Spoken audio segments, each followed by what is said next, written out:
wife of Gary Deutschmann, and I'm recording it for Annemarie. Very good. You're being recorded. I'm being recorded. How's my hair? It's perfect. It's beautiful. So she has. Well, I'm going to let you tell everybody what you're up to, what you're doing.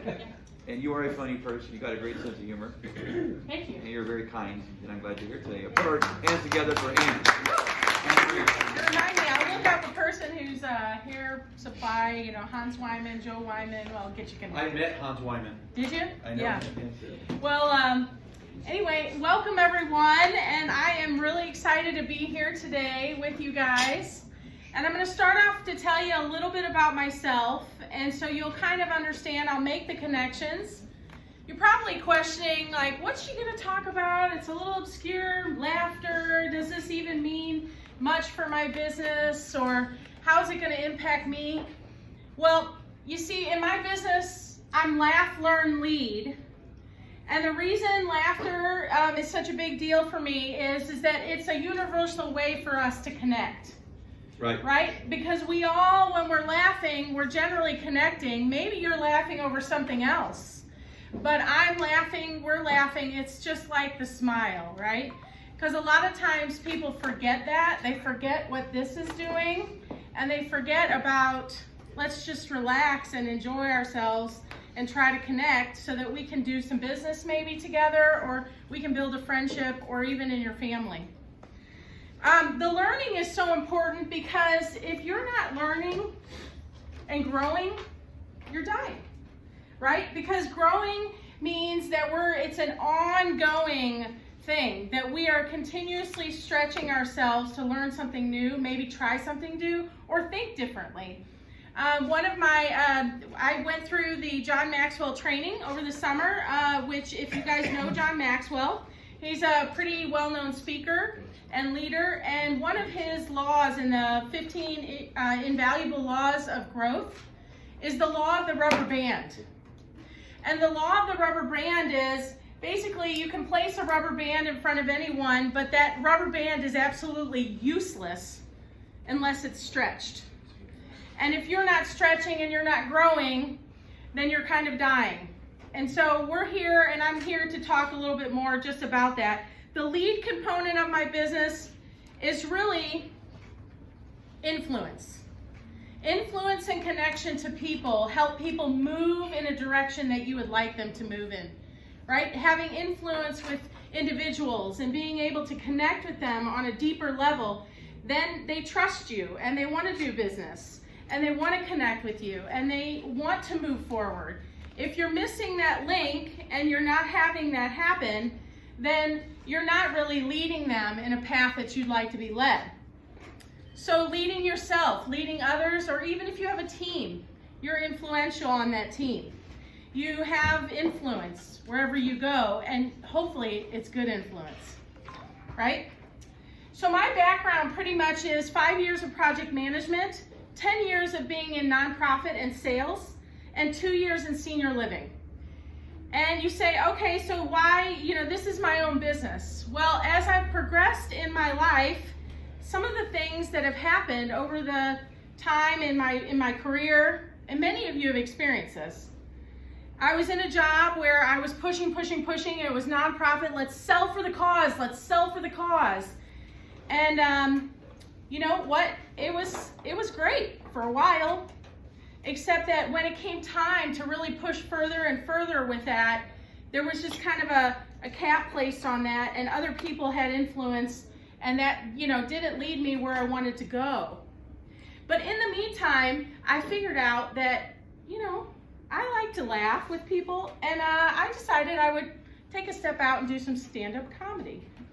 Good for you. So I told my husband, I said, I'm going to do this. So the organization I was with said, okay, we have a volunteer dinner. Let's do it. It was 186 people. It was the first time I ever spoke. I got up there and we made fun of everybody. And it was quite interesting. It was very interesting. It was kind of a roast on the employees that I work with because it went over really well. So from there, I ended up at the Funny Bone twice. Oh, wow. And I actually had crowds of 50, 60, 70 people. The Funny Bone did not know what to do because they didn't have enough servers Guess I should have told him that. And pretty much as my journey grew with laughing, I discovered that I really didn't want to be in the insulting business.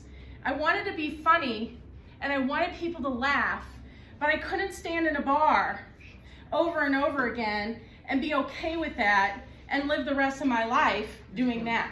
I wanted to bring value to people with laughter and bring value in their lives and add something beyond just comedy like that. So basically, what happened then is that my career that I was in senior living, my mom got sick with dementia.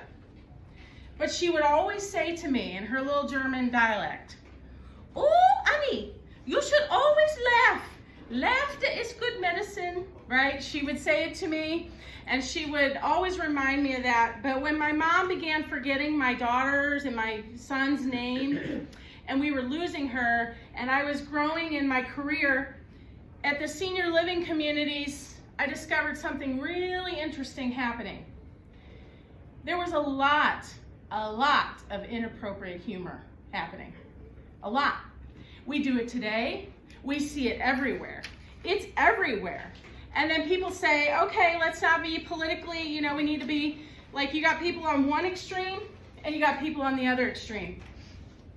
And I just felt like so important for me to talk about and share beyond that and do intentional laughter where we are not aiming to hurt another individual or hurt ourselves, but that we bring it into the forefront and we do something fun with it and we change the environment, we change our state of mind. And so with that, we'll continue on my presentation to tell you a little bit more. I created the LMAO method. Some of you probably saw that and thought, laugh my blank off, right? And so you get it if you understand that. But I wanted to just really kind of talk about my method and how I'm taking that into businesses, into small groups and volunteer groups. We have laughter. We're going to do some laughter exercises. We share laugh cry stories. We also have the more aspect, working smarter, team building, and not just communicating, but connecting to one another. My training goes on to accepting and then others. We have a little bit more training on that, but we won't be covering that today. We're just going to cover the laugh and the more. And that's my method. So it's been proven to be very effective in groups. And so we'll take you on to this video, and it's all about laughter right now. You know what's like super funny? Laughter. Laughter is a physiological response that involves at least 15 facial muscles, the respiratory system, the brain's limbic system, and if the joke is really, really good, even your tear ducts. But laughter doesn't always indicate happy times. It can actually be a sign that something is seriously wrong with your brain. Gelastic seizures or uncontrollable and random laughter or crying can indicate the presence of brain tumors, or other conditions like pseudobulbar affect, a neurological condition that can affect stroke and brain trauma survivors and MS patients. These conditions are sometimes called emotional incontinence, because the sufferer can't control the outbursts, which often have no root in how they're feeling. And how we feel, especially in groups, it seems to be what laughing is all about. Some laugh researchers, and yes, they are things known as gelatologists, think that much of our laughter is rooted in strengthening social bonds. We're much more likely to laugh in a group than we are alone, and we tend to laugh more easily around friends and family. That shared experience brings us closer, makes us feel part of the group. We also laugh to express relief or to ease our nerves in stressful moments. Researchers theorize that there are a few specific reasons for laughing. First, there's the incongruity theory, which maintains it's the element of surprise that triggers laughter, whether it's an unexpected punchline or your friend tripping over a throw rug. So like say you're watching people walk through a room all day, your brain registers this as predictable and boring behavior. Then your friend walks in, trips on a rug, and drops a box of ping pong balls. Once you're sure that your friend hasn't fallen on a bag of rusty knives, you'll find the fall hilarious because it was sudden and unexpected and incongruous to the string of people you've seen safely walking by. And because ping pong balls, babies and little kids go for this kind of laughter a lot. They think really simple, unexpected things like, my face is here, it's there, it's 5 consecutive hours, it's still funny here, like using a banana as a telephone. Now, If you're the one who tripped on the throw rug, you're much more likely to laugh in surprise if you see your friend laughing with you. This goes back to that shared laughter as social bond thing. You're probably feeling pretty embarrassed and tense, but are also relieved that you aren't hurt. That's where the relief theory comes in. Laughing is like a mental mini brick. Your brain is constantly working, taking in all sorts of information and ordering around the body. Sometimes it just needs a happy surprise. This is particularly handy in stressful moments. The whole Hollywood wisecrack in the middle of a suspenseful scene phenomenon is predicated on this idea. When Han Solo is in mortal danger, he cracks a joke to lighten the mood. He needs it, Chewie needs it, the audience at the edge of their seats need it. Humor helps us cope with stressful situations. It sort of recharges our brains to face the task at hand. Scientists call this releasing cognitive energy. The rest of us call it comic relief. But now back to you tripping on that throw rug. If everyone in the room is laughing at you and none of them are your friends, they may be proving the superiority theory of laughter. It means that they're laughing at your misfortune and probably means that they're kind of a bunch of jerk faces. Superiority laughter still promotes bonding in an us versus them kind of way. Doesn't show much goodwill, though. Teenagers make fun of their parents and, each other and pretty much everyone, and so do lots of adults as well. But our teen years are usually awkward and confusing, and superiority laughter may help ease some of that pain. So, simply put, we laugh hardest at what we know best and at what stresses us out the most.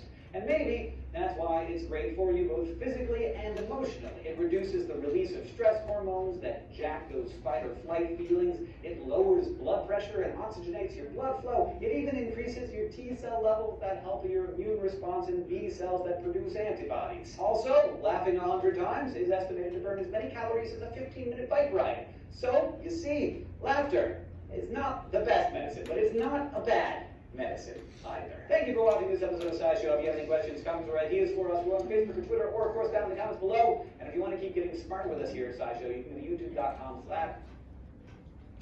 All right.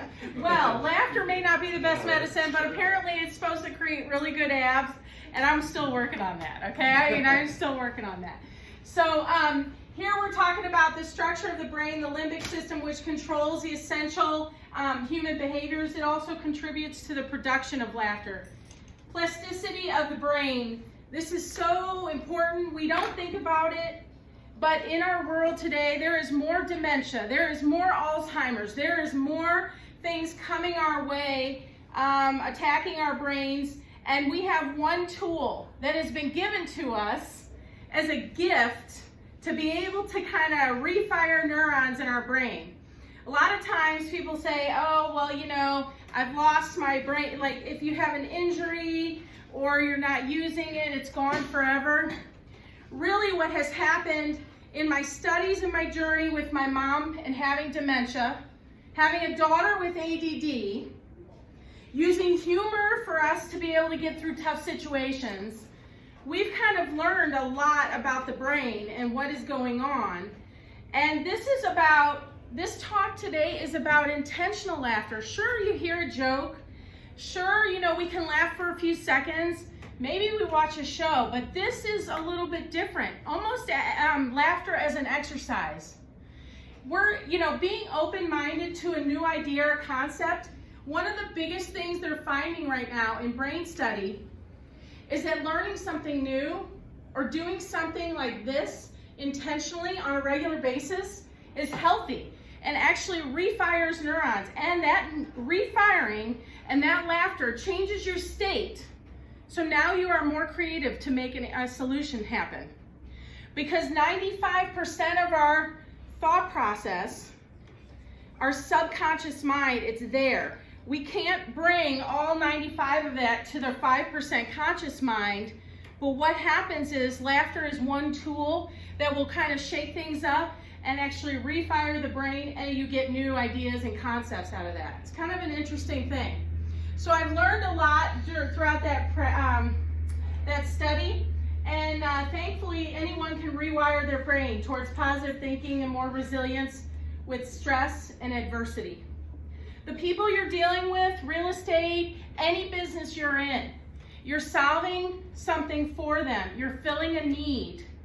But if you are not connecting on a level with them, then you're really not helping them in the way that maybe you had intended. Or if you're out for just yourself, and you know, that's fine. I don't think that's how we all are, because we want to bring value to people. Connecting with them is so, so important. So, with laughter, as he talked about, you've got lower your blood pressure, reduces stress hormones, works your abs, I'm still working on that one, improving cardio health, boosts your T cells, and provides a sense of well-being. In a setting with a group, really it's very good for team building and creativity, and a lot of times there's a tension. There's a tension when you start with any new group, or you're working with maybe the people at work, or you have like your family members or someone that you're dealing with. My suggestion is maybe you try this over the Thanksgiving, whatever we're going to do here in a little bit, and see if it changes your environment a little bit. The message today is to use it as a tool and not a weapon. As I was on my journey of kind of rediscovering so many things and learning about laughter, one thing I found, which is very unique, it's happening on the West Coast, East Coast, all throughout India, in 500 countries. They have laughing clubs all throughout. They're becoming bigger and bigger. It's very odd and very different to us because we don't know much about it. But a gentleman who was a neuroscientist or a doctor in India began forming these clubs. So this is the example I'm going to show you, and you just take a peek at this video.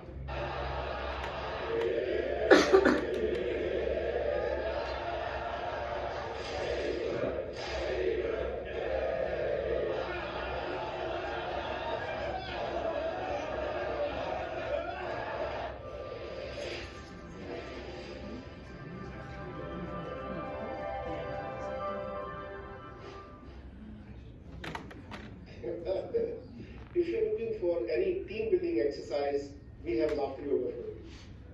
They say that people who laugh together, they work together.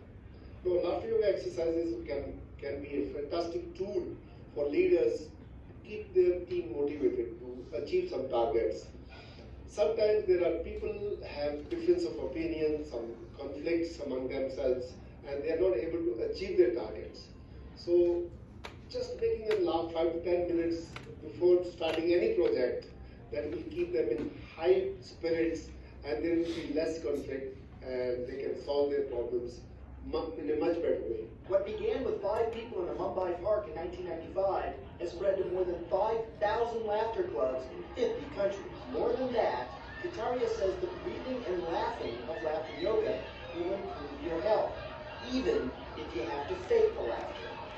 It's a claim backed at Loma Linda University. Berg has found laughter decreases stress hormones, improves our immune system, and boosts endorphins. Those are the brain chemicals associated with the runner's high. We heard about it unusual.